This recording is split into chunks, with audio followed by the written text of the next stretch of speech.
Ola, chamome Aida e estes son os meus compañeiros Uxía, Ainara e Alberto. Somos alumnos de Espazo da Mercé e vamos a presentar o noso proxecto Pantallas que influen.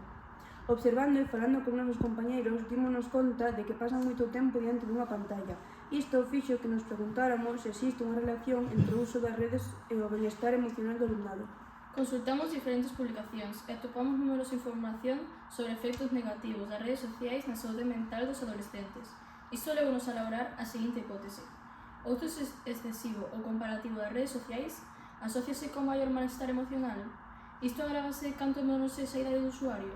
Para comprobar a nosa hipótese, realizaremos un cuestionario anónimo voluntario a todo o alumnado do noso centro. Este cuestionario contén preguntas de selección múltiple e abertas relacionadas cas redes sociais e as emocións. Analizaremos os resultados obtidos nas enquisas mediante un reconto das respostas e unha representación en diagramas de barras e sectores. Compartiremos os resultados cos nosos compañeiros.